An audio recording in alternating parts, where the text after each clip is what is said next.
2, 1. Now it's live. It will be on YouTube. It is on YouTube. We're on YouTube. Look at Zach Chris with his new apartment. He's got some decor up on the walls. He's growing up. It ain't me putting up the decor. I can tell you that. Have you built any furniture lately? Oh, I built all the furniture lately. With the help of others. I'm just saying we built a lot of furniture. Keep an IKEA stock up. Oh, 100%. IKEA and Amazon. All right. Let's let people matriculate in here for a minute or so. Chris, you're smiling a lot right now. It's making me uncomfortable. I'm not used to it. Don't know what to tell you. Sorry. That's fine. You're not responsible for my emotions. Want to give a thanks to Noel Gifts. He made us some cool coasters, some OTB coasters here. Show that. They also look like plates on a championship belt. That's my championship belt. I couldn't stand up high enough, and then crotch region I didn't think would be appropriate. All right, Tanner was walking and had nothing to listen to, so we're helping him not walk aimlessly. That's why we went live, man, just for you, Tanner. Ooh, someone wants to know, Sean wants to know, are those succulents on the walls, Zach? I thought they were boxing gloves, but succulents makes more sense. No, they are, they're big plants. I have no idea what kind, but my girlfriend hung them up, so. So they're not real plants? No. What up, my benches? I like that. I do too. Ellen Boy, what up, Knowles? Dalvin to the Jets. You want to get a takeoff real quick, Chris, before we get the podcast going? I'll definitely hate them at least 2 weeks of the year. My Dolphin brethren. Yeah. Dude. Dolphins couldn't get it done, man. It's funny. It took, 16 days? He visited them July 28th, I think it was. He visited the Jets. Yeah. It's just funny. I mean, it's preseason. Nobody cares anymore about actually doing it, but it's just interesting that it took essentially over 2 weeks. Wasn't it kind of like that he wanted Miami all along and that just wasn't happening and was trying to place some pressure on him? Yeah, I think he was trying to get a good deal. And I don't think Miami was offering him what he wanted, and then he kind of waited things out with the Jets until they could come to a number. Yeah, when he visited the Jets in late July, I think he even was on the record saying he kind of expected it to be New York. All right, let's get going here. I'm going to count us in, record for the podcast audience, to the YouTube audience. Hello. 3, 2, 1. Welcome to On the Bench. I am your host for this episode, Brendan Sonnone. We are recording live on YouTube. If you're listening to us on the podcast feed afterwards, thank you to you. I've thanked both audiences now. Joining me for this episode, Chris Nee and Zach Blostein. It's a full bench. Gentlemen, we are creeping closer and closer to football season starting. FSU just had its first scrimmage of preseason camp. That'll be the starting point of this podcast, but we'll also be talking about recruiting pretty in-depth, playing some Buyer Sonnone, sponsored by the Turner Group. You guys got it. Look at that. We're in mid-season form already. And maybe talk a little bit about ACC expansion or not expansion and FSUs and all the conference realignment and August 15th and all that good stuff. So that'll be at the end of the podcast. But first, a shout out to our sponsor, Chattanooga Whiskey. We raved and absolutely gushed over the cast strength weeded bourbon that Chris and I were able to enjoy with Dane as well. Dane got sloppy. He was dropping whiskey all over the hotel room. It was a problem. Enjoy it responsibly, but just know there's a little bit of extra oomph to that cast strength weeder that they put out. It's at Market Square Liquors, and it goes down smooth for 119 proof, but it's still 119 proof. So shout out Chattanooga Whiskey. Amazing job on the craft distillery scene. We're very thankful to have them as our sponsor. Obviously, the Turner Group. We'll play Buyer Sonnone later and give them their formal introduction. But speaking of formal introductions, Zach, we got another podcast sponsor to bring to the table. One that you and I are specifically very excited about because we get to nerd out as we talk about it. And there we go. Yeah, I'm super excited about this. If you guys are into video games, if you guys played a game like NCAA 14 on whatever console, I mean this is going to be right up your alley. So on Steam, it's a application where you can buy video games. There's a college football video game called Football Coach College Dynasty. With a 95% positive rating on Steam, Football Coach College Dynasty is the ultimate college football management game for PC.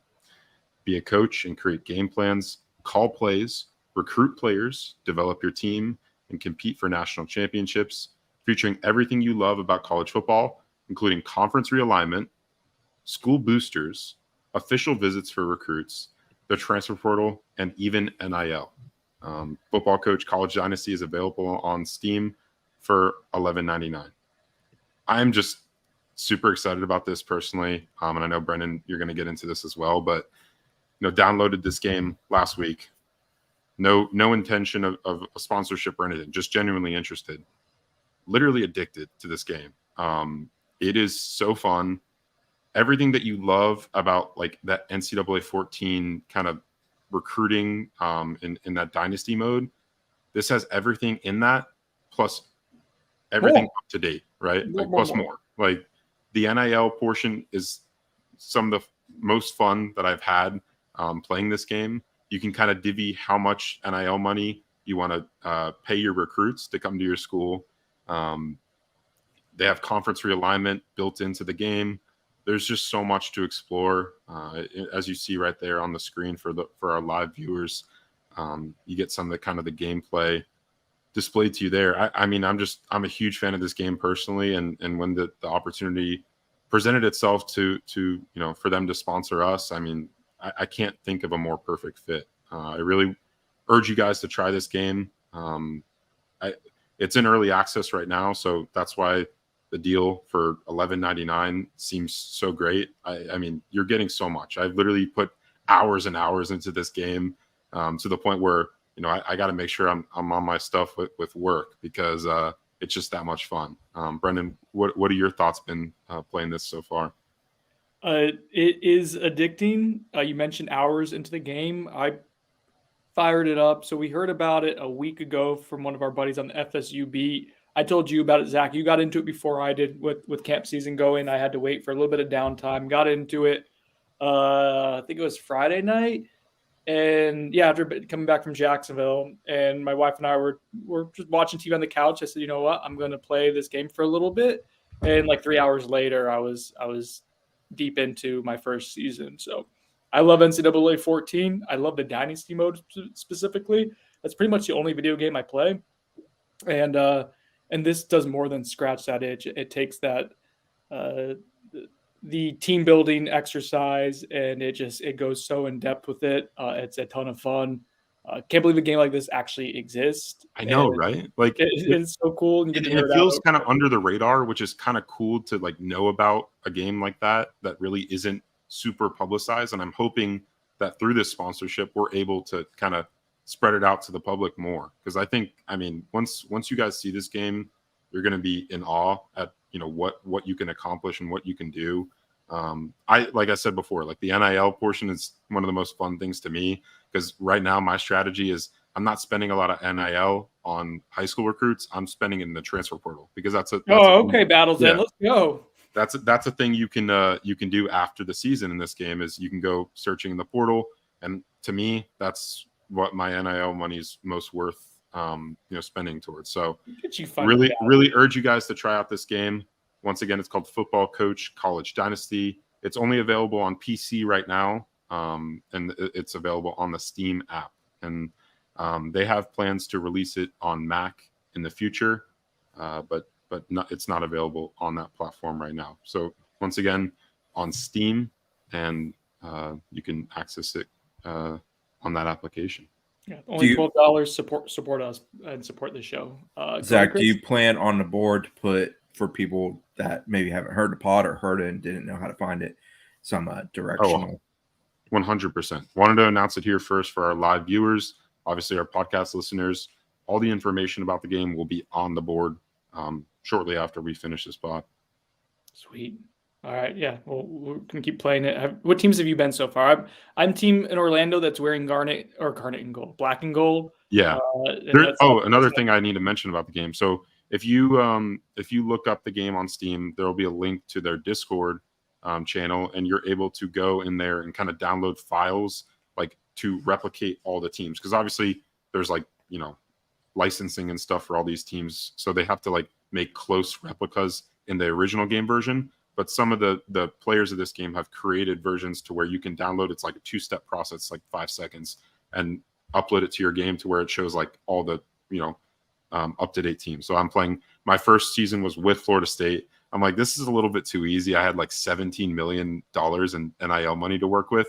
So I'm like, I need more of a challenge. So now I'm playing at Tulane, and they have a prestige system. So I think FSU is like an 8 or 9 prestige out of like 10, and Tulane's a 1. So now I have $3 million NIL dollars to work with, and that's been more of a challenge, obviously, to recruit high-level players. But man, it's been so fun. Chris, can you tell that Zach's nerding out and enjoying himself playing this game? To be young and not have 2 children. Oh, like you haven't played video games anytime soon. Yeah. All right, let's get into it. So FSU, we're recording this on Monday evening. They had their first of 2 scrimmages in preseason camp.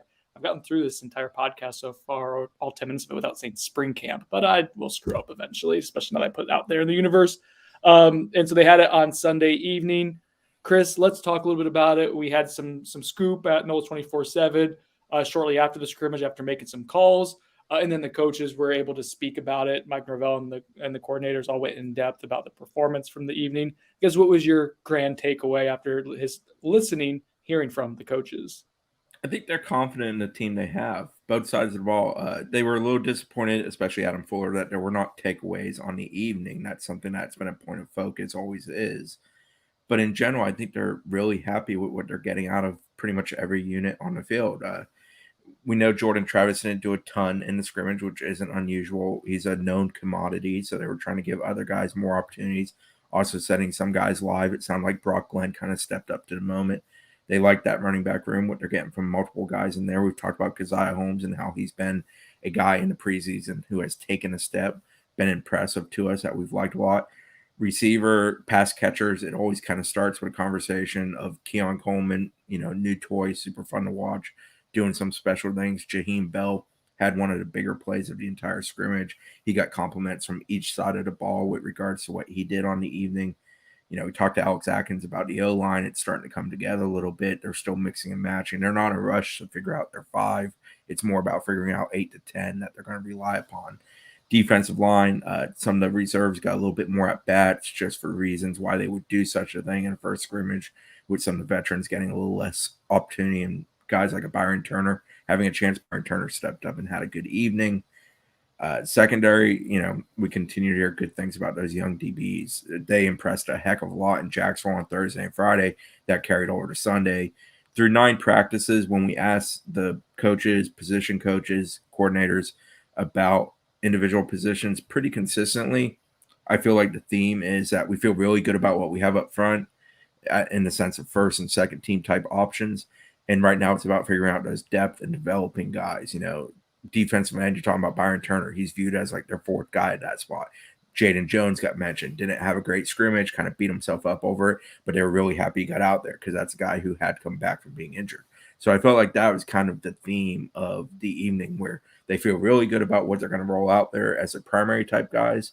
And then they're also figuring out what's going to be next. What's 13 linebackers, for example, stuff like that. Those are some of the bigger questions of the preseason. I think it speaks to being a pretty good ball club when that's your biggest questions.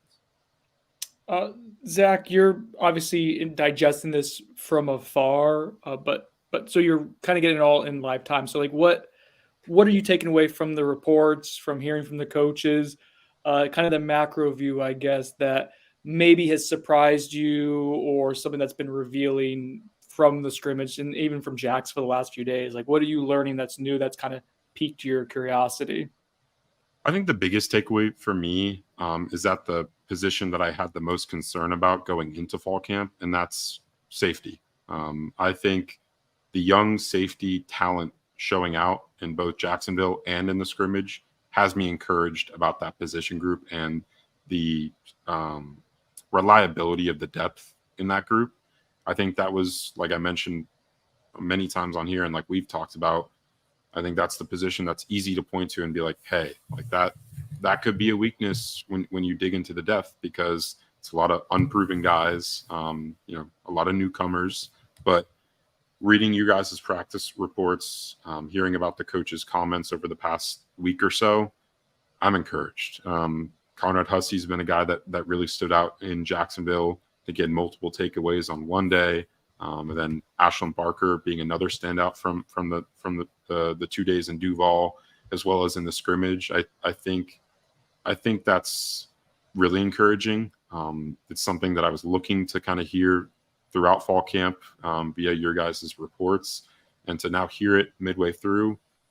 As long as it continues to progress that way, I mean, you look at FSU's defense and their entire team. There aren't a lot of weak points. You can still point to that depth not being, fully tested and battle tested in a real game experience, but for them to show out consistently for multiple days now, I feel a lot better personally, and that's something that really stood out to me. I want to get Brendan going with 4 simple words: Keon Coleman, punt returner. That was going to be one. So I have like 4 or 5 takeaways that okay, things that we can start advancing on storyline wise, right? And that from the scrimmage, and that's one of them. Keon Coleman, punt return. Is he wearing number 4, Chris, as well? Yeah. Oh, so it's appropriate. 4 words for number 4.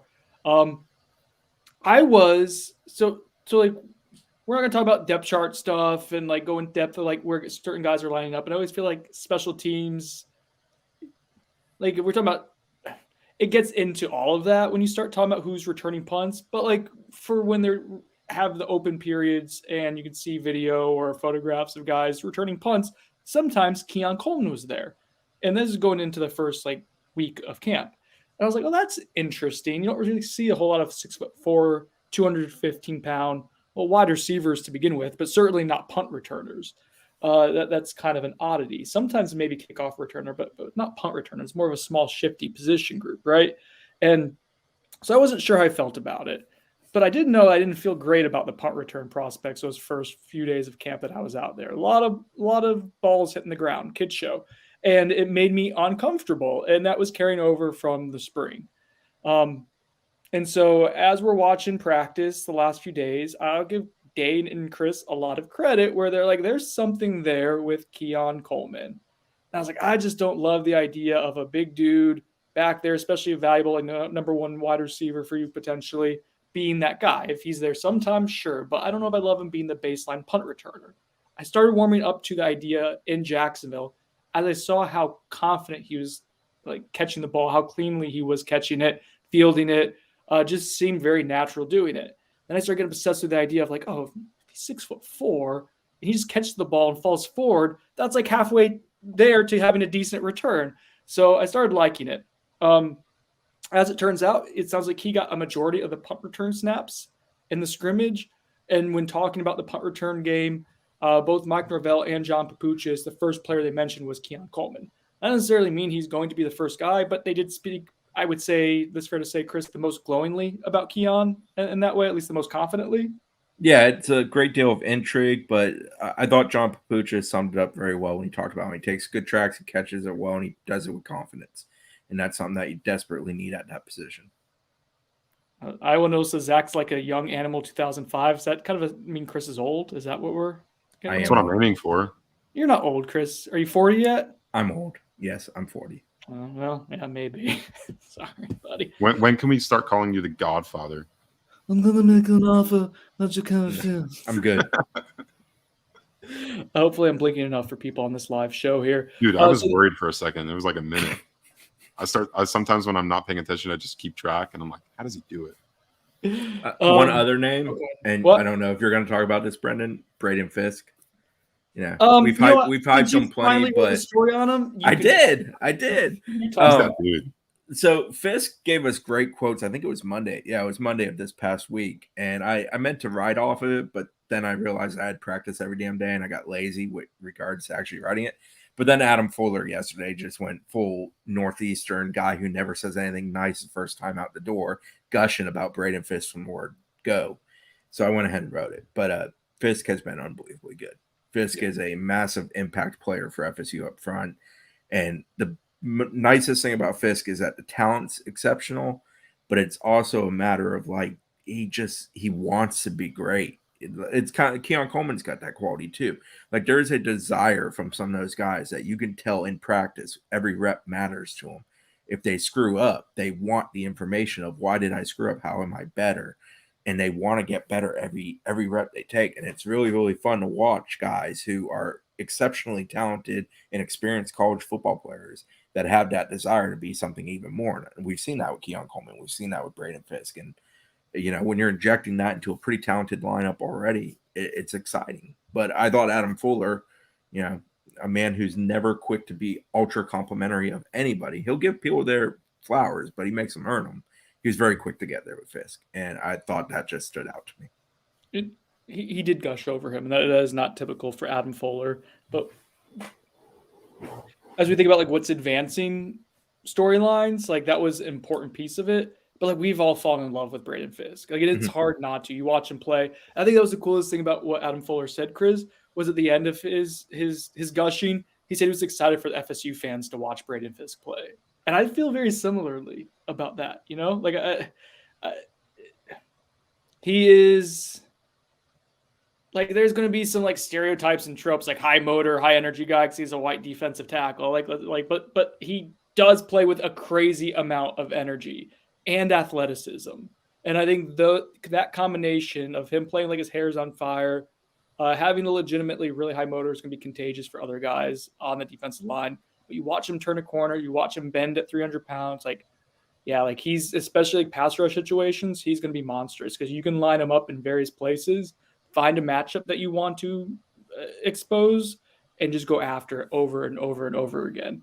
But again, that, hearing that he did well when he performed in the scrimmage, or that coaches liked him, that wasn't a huge development for me just because, yes, you're there for one or two practices and you see it. Hearing about someone like Byron Turner dominating with his chances, and my understanding is he was, as the practice went on, just got better and better and more disruptive. That's a big development.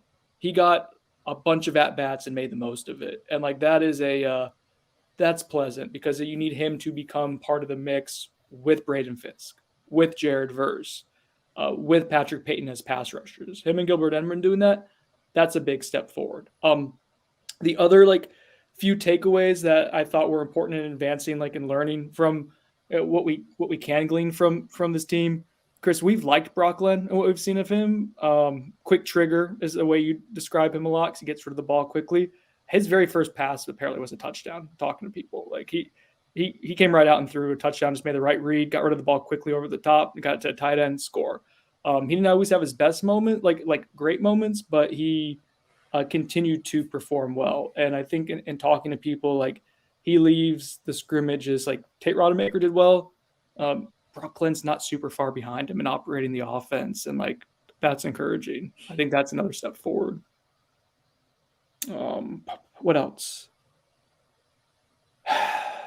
On Adam Fuller's comments, you kind of touched on this, Chris, but there's one other thing that I thought was important. He talked about them kind of sorting things out with depth this point into the preseason. And normally you get about 10 practices in, and you're maybe kind of figuring out a few things here or there, especially as you get into the depth, in a scrimmage, when you get to the end of the scrimmage and the third team's practicing a lot more. But now the third team's in there and they're still trying to figure out can a few of these guys help us this season? So I think that points to where the roster talent has gone, and that's the case on both sides of the ball, where you have guys on both sides of the trenches, linebackers specifically, Adam mentioned, but in general, this team is still trying to figure out some things with back end depth rather than knowing exactly who can and who can't help. And I think that's another pleasant development. Last thing, Jaheim Bell. Sounds like he's a badass on Sunday. Yeah. He was good in Jacksonville. He let Adam Fuller know he broke a few tackles. That was a good development. Adam got a little humor out of that. Yeah. Him being able to talk crap to the defensive coordinator was another nice little note there of oh, okay. There's some chirping and some alpha dogism going on in this roster. Okay. And do you know, real quick, Chris, before you go there, who among all tight ends nationally last year had the most broken tackles? I'm going to go with Jaheim Bell because you're asking me this question. Yes. What was number 39?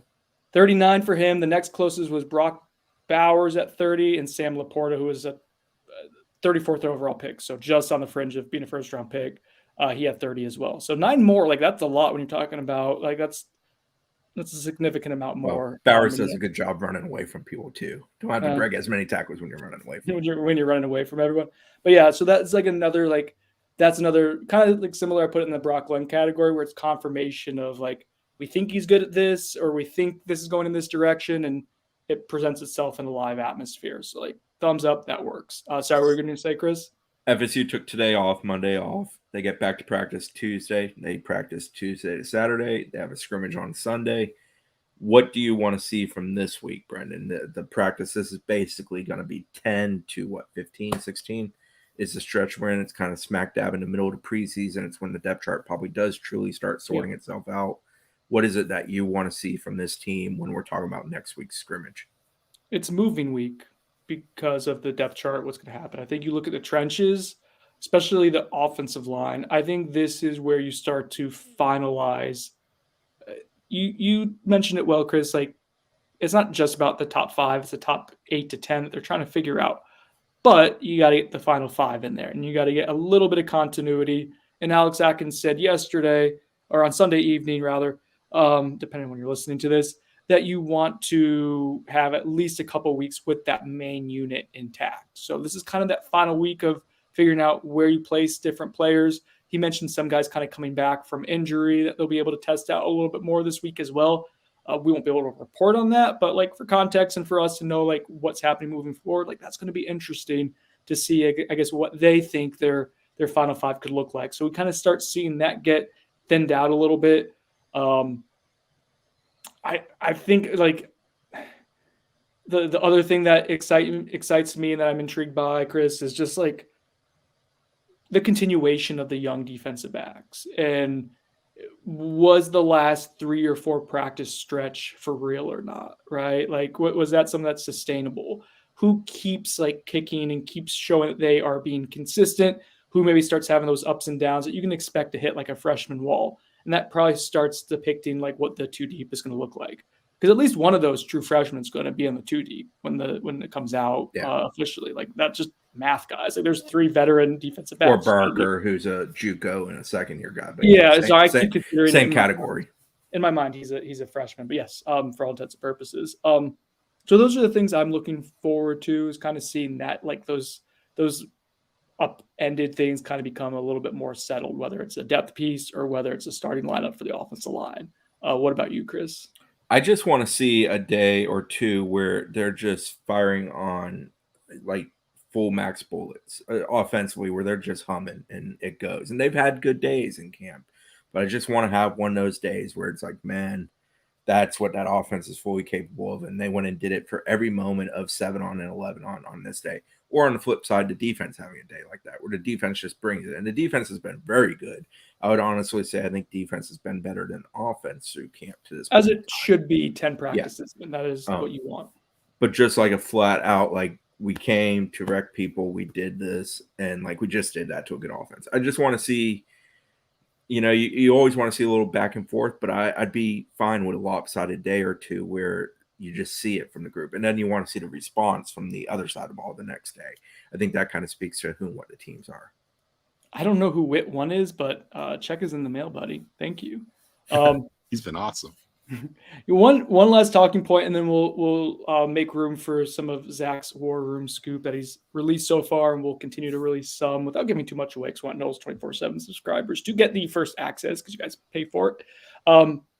But the last thing that I think I'm interested in at least vetting and talking a little bit about is that at the last day of Jacksonville, Mike Norvell mentioned this as a talking point, and we haven't written about it, haven't talked about it a lot, but it has resonated with me, and I've thought about it a good amount, because they kind of talked about it again on Sunday after the scrimmage. And that's, he wants to see this team continue to, for lack of a better phrase, like have togetherness, to support each other, to cheer for each other when something goes well for someone else and you're tired, to be able to get up and just be enthusiastic for someone else making a play. It's a reminder that this is a team that, while it brings back a lot of pieces, it also has about like 30 new pieces when you talk about scholarship, incoming freshmen, as well as transfers. So I think that's an interesting talking point. I don't see any like signs of like, oh, this team isn't connected or anything like that. I think Mike just knows, Chris, that this is that's what this next like week is probably about as well, is making sure like everyone's on the same page, roles are being understood, and this starts becoming a team. I don't know. Have you taken those words like similarly to me, or have they landed with you like they landed with me? Well, I think it's a hierarchy, but it's also a hierarchy where the people at the top have to support the new people that are around at the bottom. Kalen DeLoach getting mentioned during the scrimmage as being excellent on the sideline, supportive, cheering. He's the first name out of, I believe, Mike Norvell's mouth when talking about that. It might have been Adam Fuller was one of them that spoke last evening.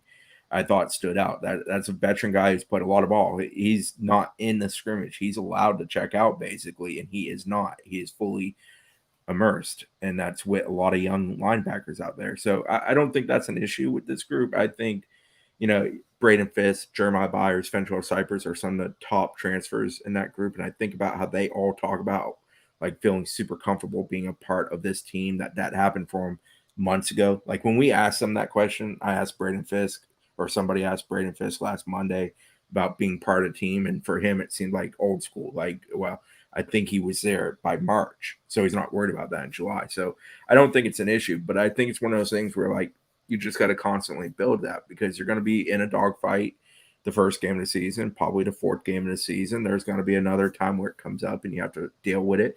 And how are you going to handle that? How are you going to support one another when they're tapping into the reserves of the second, third team guys? How are the first team guys going to help those guys in that moment? All of that matters. And I think this program has proven in Mike Norvell's time that they're very good at building culture. And I think that's going to continue. I feel very confident about what this group will be as a whole. And I think this is the most talented group we've had here under Mike Norvell, without a question.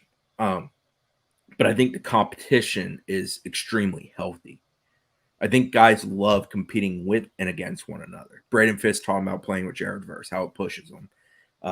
Jeremiah Byers is a guy who's going to have to earn whatever spot he's going to take, whether it's, Robert Scott's spot or Bless Harris spot or ending up at a guard spot, whatever it's going to be. But those guys are all working together. They all get along well together. I think that just speaks to what it is. Like everybody understands when they walk in that building, they have to earn everything that's before them. But if they don't earn it, if they're not first team, they still have a role and they still need to support one another. Running back room, we always talk about how healthy it is, but I feel like that permeates throughout the entire roster. Briley asked me to clarify my point. I'm not particularly concerned about it, man. It's just he mentioned it. Coaches talked about it after the scrimmage. It's clearly a talking point for them. It's a talking point for reasons, because they want to hammer something home and something that requires, to Chris's point, constant attention. This is something you're always building, and just when you have this many new pieces, it's a little more fragile, I guess, than if everyone's back and everyone gets it and you have less time to do it. They're doing it. They're building it. It's just something that requires a lot of attention. Will probably continue to be a piece of focus for this team throughout the preseason. Let's talk a little recruiting, Zach. You ready for this? Finally.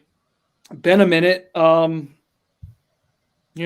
FSU, top 5 class in it. I don't know where they're at this exact moment. Do you feel bad about having a little baby freak out in June, or no, you good? Oh, I'm all good, man. It was needed. No, they have a top 5 class because of you. You propelled them to get KJ Bolton. Of course. I stand by my words. No, I mean, FSU killed it. They've killed it on the recruiting trail for the last month and change. Just landing, a ton of guys at key positions, but it's not done, right? And that's what I came to talk about. With over 20 guys committed in their class now, they're going to need to hold on, right? They got a lot of really talented dudes in this Tribe 24 group. And one of those guys, a top 247 prospect, LaWayne McCoy, out of Miami Central High School. He's being prioritized. He's been prioritized by Florida State probably more than any other school throughout his entire recruitment. He committed to FSU back in April on an unofficial visit, kind of out of the blue. But since that commitment, he has yet to step back on campus in Tallahassee. I will note he did meet with the staff in person because he was at the FAU/FSU satellite camp in June, but that wasn't, a visit. He hasn't gone back to Tallahassee since his commitment in the spring, which is worrisome, obviously. And I think, I'm on record. I reported this today, but I'm on record, a couple weeks ago saying I didn't expect him to end up in FSU's class. I think he was trending more towards leaving the class and either going to Miami, UCF, or another school. Well, I've reversed course on my thinking, and I think Lewayne has become a lot more locked in with FSU in recent weeks. There are a couple things that I want to point out here. One is that I'm told the communication between him and the FSU staff is as good as ever. He's had really good phone call conversations with Mike Norvell, Ron Dugans, and some of the other staff members in Tallahassee. And then I'm told a FaceTime call took place between him and a few of FSU's top 2024 commits. And I've confirmed one of the people on that call was 5-star defensive back, FSU's top rated commit, KJ Bolden. So we are seeing KJ Bolden already paying dividends for FSU on the recruiting trail. He's helping to secure up commitments like a guy like Lewayne McCoy. And right now, if it were signing day, I think Lewayne or McCoy would stick with Florida State. But it's not signing day, and there are a few months to go until December. So I don't think his recruitment's shut down by any means. I think he's still going to field interest from other programs. But for right now, I think FSU sits in as good a position, maybe since his commitment to hold on to his pledge. Just previewing a little bit for what I plan to get into the rest of the week. I'm not going to delve into too much detail on here because I want our Noles 24/7 subscribers to get it first. But I made a trip over to South Florida powerhouse Chaminade Madonna High School today, and they're home to a ton of FSU targets, including maybe FSU's top remaining target, maybe their top target in the class, regardless of position. 5-star wide receiver Jeremiah Smith, committed to Ohio State. Spoke to him today. He had really good things to say about Florida State and Mike Norvell. Spoke to Zaquan Patterson. I know he's not a name that we bring up a lot, but I think he should be. And we'll get into that later this week. And then another guy I talked to is Chris Ewald from the 2025 class. He's committed to Michigan, 4-star defensive back. I think FSU is in a great position there. And I'll provide a ton more detail on those guys. Josiah Trader is another guy from Chaminade Madonna that's committed to Miami. I think FSU is still involved there. We'll kind of see how that one rolls out through the season because he plans to take some official visits. So definitely stay tuned. Did you talk to JoJo today? I did not. I spoke to him a week ago. That's why. Like, I don't want to load up on content when we're in a dead period. Not much has changed in a week. And I know it's recruiting and things can change, but I traded some words with him in person, and that's we're good. I think JoJo traded some words with him. Okay. Yeah. So if you want more recruiting info, I'm going to drop it throughout the week on Noles 24/7. Another guy I want to bring up real quick is Artavius Jones. I know all the insiders on Twitter had him flipping to FSU last week. I think FSU is definitely trying to make a move with Artavius Jones, but I don't think anything's imminent. I'll delve into that situation more as well in a war room this week. But overall, I'm really impressed with FSU's recruiting efforts right now. July was one thing, and then you go in early August and go land KJ Bolden. I think we're at an all-time high of recruiting momentum under Mike Norvell, and if they have the season they're expecting to, the sky's the limit. I mean, you were talking about a guy like Jeremiah Smith, like I mentioned earlier. That's probably, in my opinion, the most talented prospect in the high school ranks, regardless of class right now. And I think FSU is in a really good position there. So, yeah, that's pretty much my recruiting speech. One thing I've learned in the last month or so, Zach, and I've long suspected it, but now we see it happening. I'll get your thoughts on this. Mike Norvell is a bad man when it comes to recruiting. Like, I think he's one of the best recruiting head coaches in the country. Like, when he sinks his teeth into a specific recruiting situation and has to go, not to necessarily be the driver, but the exclamation point, he's got a pretty high hit rate. People, like, if a recruit is Mike Norvell's type, and he kind of picks certain guys every cycle that he wants to sink his teeth in, like those recruits are always going to love him. Like that is like his energy stands out. And I think he kind of selectively picks certain guys every cycle to really hone in on. A guy like Zaquan Patterson, for example, is a prospect that Mike Norvell has personally been recruiting for a while, like dating back to his freshman year. That's something that he mentioned to me today that stood out a ton. So, yeah, I mean, I agree with you. I think Norvell is one of the most personable head coaches to recruits in the entire country. And I think when he really, invests a lot of time over multiple years into a recruit, and he's got to be one of the best in the country at it. So, Zach, do you think Patterson, I don't want to give him away too much, but I know Chaminade kids usually commit before their season. Do you expect that from Patterson? And even if he does it matter? Yeah, he told the Auburn site, I think, that he was planning to commit August 22nd. He left it up to question when I talked to him today as to when that could be. But yes, I know that the coaching staff at Chaminade wants their guys to be committed and kind of have the recruiting process mostly out of the way. Obviously, he's gone on record saying that even if he does commit in August, Saquon specifically, he still intends to take all of his official visits. He told me today he's going to take an OB to Michigan for the Ohio State game. I think it's at Michigan.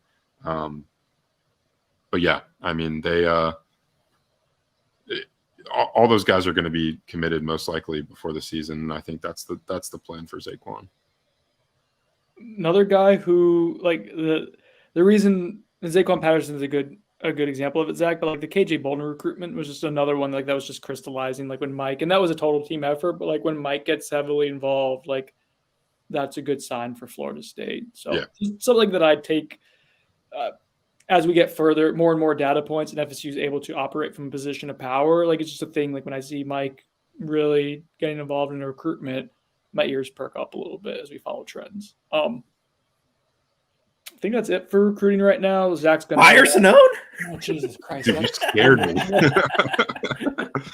Sorry for your headphone listeners. Oh, wow. Yeah, let's play Buyer Sonnone. Brought to you by the Turner Group. The Turner Group. Let's go. Colin and Amy Turner are doing a remarkable job, just crushing it in the real estate market throughout Central Florida. It's a boutique agency with big time results because of how hard they work as a company of like 5 or 6 people, I think, at this point. Like it's not a massive endeavor, but they work really hard. They're well connected. Colin's super creative and smart and sharp in how he's going to go about the home buying process or home selling process. He knows how to maximize value, music to Chris's ears. So listen, I know it's not an easy thing to jump into the housing market. It's a huge transaction, probably the biggest transaction most of us will make in our lives. But if you're on the fence of like, you don't even know who your realtor is going to be, you don't know what the process is going to be, you're listening to the podcast consistently, like, but I tell you that Colin's a good dude. And like, I enjoy just talking to him as a buddy. Like, start with him, give him a call, reach out to Colin Turner of the Turner Group, just Google it, you get all their information there. And that's a really good place to start for you. And you can see, like, is this something that's going to help me out a little bit? And I would venture guess that it will. So let's get into Buyer Sonnone. I don't know what better place to start with it than this one from about 350, Chris. Buyer Sonnone, FSU announces its intention to leave the ACC before August 15th. It's currently 8:46 p.m. on August 14th, and FSU still in the ACC. Well, we're going to go with the question means by midnight tomorrow evening, by the end of Tuesday of the 15th. And I'm going to Sonnone that. I don't expect it. I've said that over the weekend. I don't expect it. Realignment's a wild thing and things sometimes happen really quick. But all intentions that I was told basically, I think it was Thursday morning of last week when I had the conversation, was that the expectation wasn't that anything comes by that date. Now, I know some people are going to get a little up in arms that FSU hasn't done anything by that date because it is to some degree viewed as a deadline, when in reality it isn't a deadline. It's just simply a deadline for this moment in time. But I think FSU is working very aggressively in what they're trying to accomplish here. We've seen a lot of it in a public sense here. February with the BOT meeting, May with the spring meeting, so on and so forth. And I don't think they're just going to rush into doing it till they're comfortable doing it. And there's a lot of pieces that have to line up financially with departure, landing spot, which, yes, I believe FSU does have a legitimate landing spot, possibly plural spots, just to put that to sleep, because I know people think that might be a reason they're hesitant to do this. I don't think that's why they're hesitant to do this. I think they're hesitant because it's a huge financial deal. Staying in the league is a financial punishment to some degree for another year, but it may also play out in a more financially smart sense by showing some patience. And I think that's what they're trying to do here. But what was said at that BOT meeting, what now, about 10 days removed, 11 days removed from it, like that intent, the way the president talked about it, the way the BOT talked about it, the way the BOT chair talked about it, the way the AD has previously talked about it, that's not all just for fun and show. Like, they have intentions of getting FSU in the best situation financially that they can, and that may be potentially departing the league. I still think ultimately FSU intends to depart the ACC. When? Don't know. But I do believe they intend to. Can't spell BOT without OTB, am I right? This is why we do morning shows, Brendan, because your ability to focus in the evening is just so scattershot. What? Sonnone, I think Chris covered it extensively, but we don't got a lot of time left before the deadline, and I don't see there being a last-minute decision made. I don't think, like, even when it was kind of hitting its fever pitch with the BOT meeting. Yeah. And that was like the most like, oh, like they're making publicly, they're making a mess, and you're making a mess because you want people to clean stuff up, right? If you're doing it intentionally. I guess I never thought, like, I'm Sonnone, I never truly thought like this was going to be a thing that was going to happen imminently. I'm sure it was talked about. I'm sure that like a lot of people would love for that to be the case. But I don't think any of us really ever said like that was what it was going to happen. We're just talking about this escalating. So like with that in mind, Chris, like, yeah, FSU's one thing I'm seeing consistently from the FSU fan base is like, we're going to look stupid for the next year. Yeah, people are uncomfortable with FSU being vocal. They don't like them essentially being painted as a bad guy. FSU doesn't care about it. FSU's in this for FSU. The one thing I would say to counter that point is with regards to the Stanford Cal SMU situation that went on mostly last week, I don't know if that vote goes the direction it went if FSU hadn't been vocal leading up to that moment. And that's all hypothetical. I don't have a way of proving that to be true. I just think that there were schools that were more comfortable stepping out and being the bad guys because they knew FSU was already comfortable being the bad guy. FSU's been comfortable being the bad guy since February. In a lot of ways, I mean, for this current one, yes, and really a lot of the time FSU kind of wears the black hat. Like that's just typically like FSU cares. FSU is looking out for FSU for the first time in a really long time. From an ACC perspective, FSU is wholeheartedly looking out for FSU. And I know that makes people uncomfortable, and I know it causes people to go on their podcasts and yell, rant about FSU, and for mean things to be written and said. It is what it is. In the end, if FSU puts themselves in a better financial situation, that's what matters. That's all they care about. That's what the Board of Trustees is trying to tell you. That's what the AD is trying to tell you. That's why the president, who is not an athletic-focused president. Now, he cares about athletics, but he's not one of these guys who has his hand in that cookie jar. He cares about research money in the university far more than he's ever going to care about athletics, even though it is important to him. I'm not trying to say Richard McAuliffe doesn't care about athletics. But, like, he's not going to make that very public statement if he doesn't actually mean it. Like, he's not just doing it for dog and pony show. FSU was comfortable putting its neck out there publicly and playing the villain, as Chris said. But then if you want it, and they caught flack for it at the time, you had UNC's athletic director kind of taking shots at FSU. But then they voted against Cal and Stanford and SMU. So, like, cool. Yep. When it came time, the FSU, Clemson, and UNC are far more aligned behind the scenes than anything that I think is being indicated for facing. I know it's going to be uncomfortable to very likely be in purgatory. I got Dan Kelly here on the live feed asking for Buyer Sonnone. FSU announces they are leaving the ACC by August 15th, 2024. Bye. I think there's a hell of a lot of people in that room who want that to happen. Yes. Right. And that's not definitive. We're not reporting that. We are saying that Brendan said it happened. It's happening. 73% chance. That's higher than I had KJ Bolden going to Florida State, and that happened. So there we go, guys. So you're saying it's going to happen? It's after 6 p.m. I can't. When control August 15th I'm comes saying and it. goes tomorrow, it's not going to change the direction of how FSU is going about what they're doing. I guess it's the best way I can sum it up for folks. I think that's fair. Let's go. Buy or Sonnone. It's just McLovin.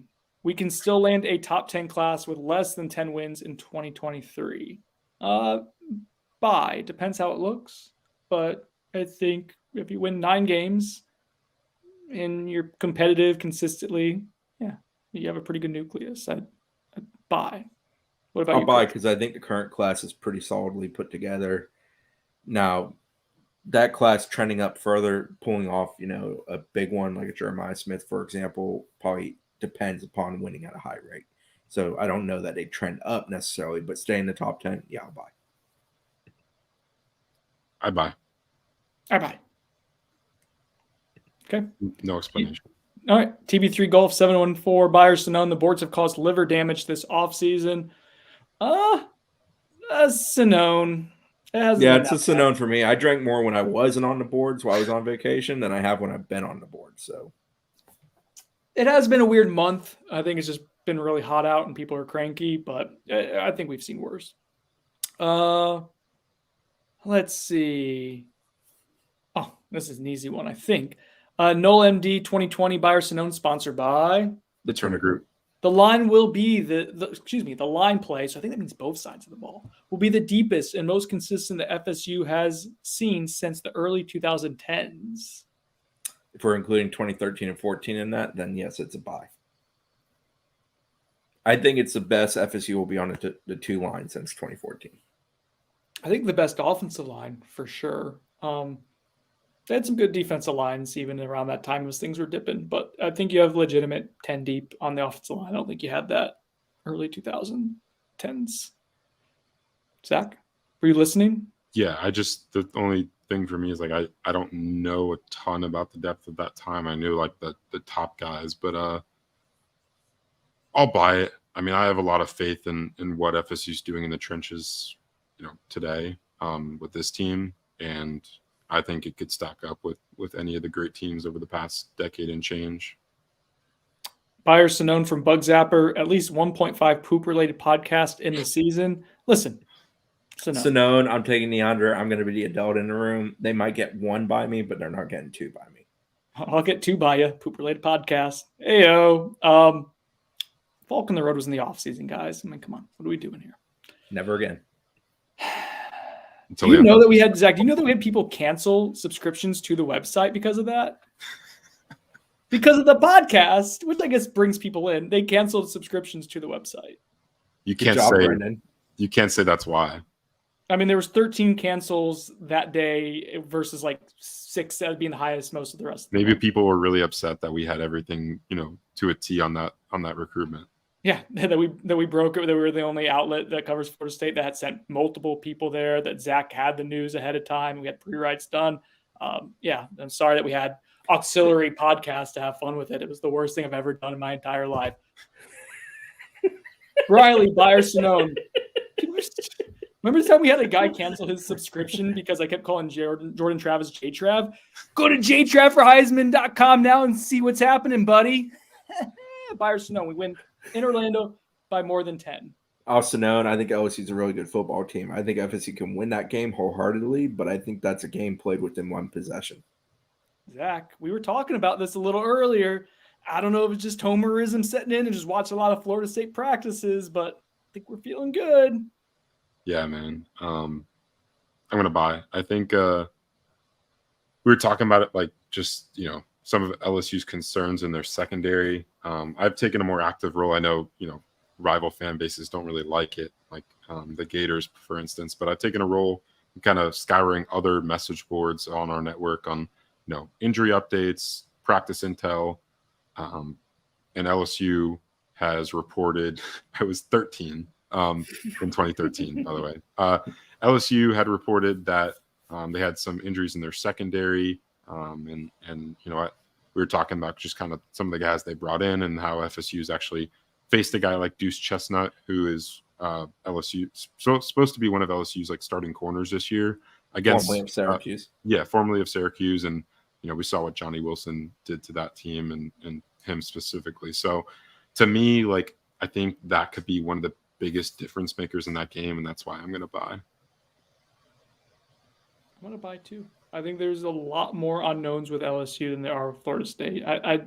A month ago, I didn't think I would get there. I was probably leaning towards LSU winning that game, but I don't know. I feel really good about where Florida State's at. And there's some weird things kind of coming out of the LSU camp right now as we're recording this on August 14th. Rumors of a Denver Kirkland. Was it Denver Kirkland? Or was that the offensive lineman?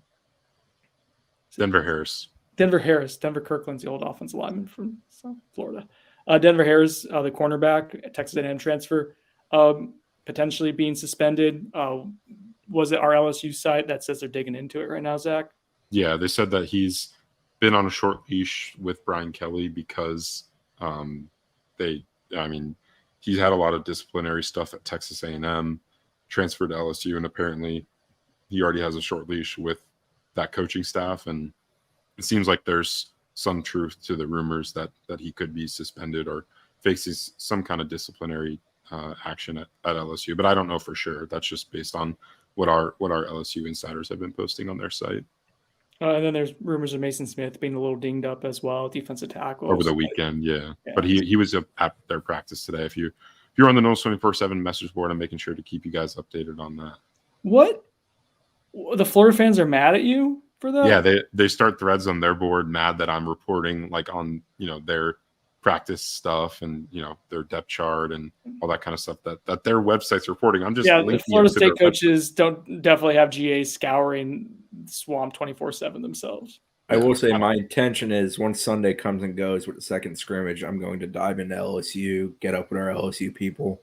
I don't love doing opponent previews in the middle of the summer this day and age because so many new faces end up on college campuses and rosters. I feel like we have to have the sample size of the preseason. I know not everyone has the luxury that we do covering the program we cover in the sense of seeing as much as we do, but I'm sure the LSU guys would tell you they have a lot better idea about their football team today than they did 2 weeks ago. Buy or Sonnone from Broward Knoll 15, sponsored by the Turner Group. The board has never been this bad at asking availability related questions during camp. I don't think it's that bad. Same, different year. Yeah. I think it's more that they know what they're doing this year. And then so it's more of this like. Sonnone's just happy that he's going to share that link 387 times in Chris, 1 month. I appreciate you leaving it pinned for me. That's been nice of you. It pains me. I know it's not. But I do. That's the biggest surprise. I am surprised every time when I go to find it as a reference point and it's still pinned there. I gave Zach the commitment date pin for like 20 days. I'm giving you this one for like 25 days. You guys, I can't change. Can we get a rules one up evolve. There? No. Kim Nike 2328. Buy or Sonnone. I like this one. Holmes is second in rushing yards by the season's end. I think I'm still going to Sonnone. I think LT is probably second. And I'm not even the guy rushing yards. Rushing yards. But I think Holmes is going to get more PT than I thought he was going into camp, and even based on what the coaching staff was kind of putting out there a little bit about their expectations for what he would contribute. I think he's exceeded that through 9 practices. What about you, Brendan? As Zach's taking like 3 seconds. Well, I figured you see more practice because Zach. Yeah, that is true. I was just trying to be courteous and let Zach go. I don't want to be accused of interrupting anyone or not blinking enough. I'm going to buy it. I am all in. I have gone a total 180 on Keziah Holmes. Dude. I'm all aboard the Keziah Holmes train. I think he might be. Oh boy, yeah, hyperbolic. Let's go. I think he might be the most complete running back in the room. Not saying the best overall, but like just the best balance of doing a lot of things well. That has an inherent value, especially if there's like injuries or anything like that. Like he can probably be a power back. He can be an every down back. He can keep it in on passing downs. Like I saw him blocking the other day, and I was like, oh, that's what you want from your running back in a blocking situation. So yeah, I'm going to buy it. I think he's going to work himself into a significant role. And if we're talking about just solely rushing yards, I think he'll get as many at bats or deserves to get as many at bats as Lawrence Toafili. I'd put LT in the slot, move him around, and catch the ball, maybe have more yards total. But not to forget about Rodney Hill, but I really like what I've seen Keziah Holmes. All right, Zach, now you've had like 3 minutes to think about it. I'm going to Sonnone just because I think there's a lot of mouths to feed in that room. And I know you said that he could be leading in rushing yards, and LT will probably have more. Lawrence Toafili will probably have more total yards because of how much of he is a receiving threat for FSU. But I think Rodney Hill would factor into the situation a good amount, and then I think Trey Benson's obviously going to get the bulk of the touches. So yeah, I mean, I'm going to Sonnone because of those reasons. Dade Knoll 23, Buyer Sonnone getting one of Smith or Trader, gets Patterson into this class as well. So we're talking about the Chaminade guys. Let me twist it around for you a little bit. Buyer Sonnone getting one, you get one of Smith, Trader, or Patterson in this class. I think I'd buy that. I think FSU ends up with one Chaminade guy. I'd buy the odds of that, yeah. But I think they're all independent of one another at the end. Yeah, I do too. That's why I wanted to rephrase. I don't know if they necessarily are related. Yeah. I mean, I don't think these guys are really making decisions based off each other, but yeah, I'd absolutely buy that.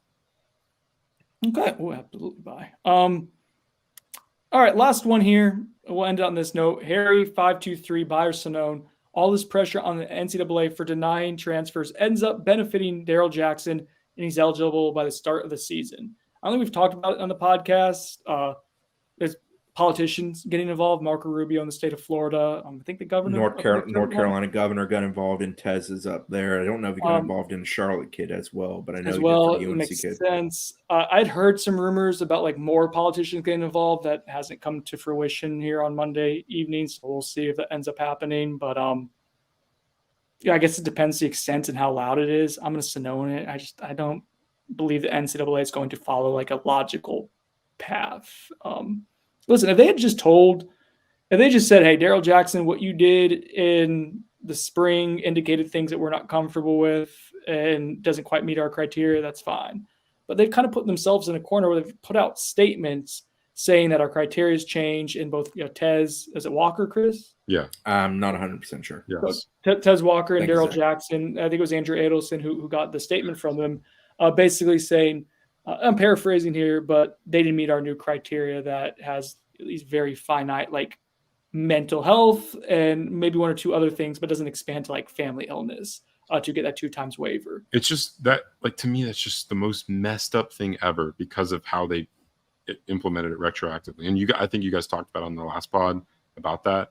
But it's just like, you can say whatever you want. Like, okay, like if you're going to go off the new guidelines and they were instituted before the transfer portal, and that was something that both of those kids had to take into account, fine. Okay. Like I'm fine with that decision. Like, okay, you instituted it beforehand. They knew about it, and that played a part in their decision, because it absolutely would have played a part in their decision to enter the portal and leave their previous institutions. Because if they had known that it was such a higher likely chance to not be, permitted the waiver, who's going to turn up, even if turn down playing a year football? Well, like in one step further, Zach, and I agree with all that. Like NCAA comes out and throws the net of mental health is something that you can bring into effect to have that 2 times transfer. My wife's in therapy, like as a therapist. I have family members who have been in like mental health field. And so like, I'm not dismissing like how nebulous of a term it is. Like I understand how important it is. It is super nebulous. Right. But if we're talking about like mental health and like someone being in a good state of mind and having like good tools, like in their like support system to lead functional, healthy lives. If you think ripping away football from players who transfer their literal livelihood, like that's their career track and what they've decided to basically try to embark in professionally, and you've ripped that away from them, you're going to tell me that is good for their mental health? Taking a shot at NCAA is super easy to do. I get it. It just doesn't make any damn sense to me. And so to answer Harry's question, Sonnone, I don't think it matters. I don't trust the NCAA to do something logical or do something right. So Sonnone, I don't think it matters who gets involved. Definitely Yeah, Sonnone for me. But yeah, you can go ahead, Chris. Sonnone for me. I think they're going to be adamant about 2 times and pretty much shut everybody down. Yeah, I just, they put I mean, something nebulous that's hard to define there, and it's the exact opposite of what they're trying to intend to do. It's just bureaucratic bullshit, and that's what the NCAA It's like does. a massive reaction to the change of rules for one time has created this. It's the opposite reaction.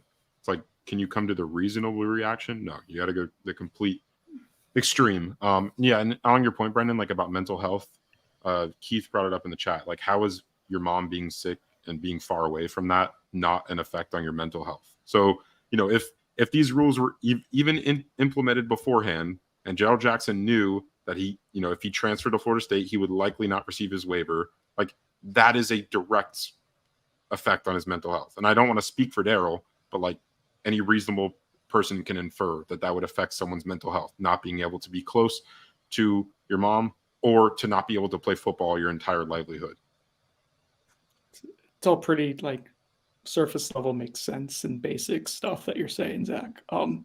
It's frustrating. Again, if the point had been publicly, Daryl didn't meet the criteria because he did this, this, and this, that make more sense. But just saying that he didn't meet the criteria for like mental health, like, well, it's just that doesn't make a lot of sense to me. So, anyways, that's all we got for Buyer Sonnone. Anything else before we get out of here, gents? No, just want to remind people of our newest sponsor. If you guys weren't here earlier in the podcast, I know our podcast listeners already know, but Football Coach College Dynasty on Steam. A lot of fun.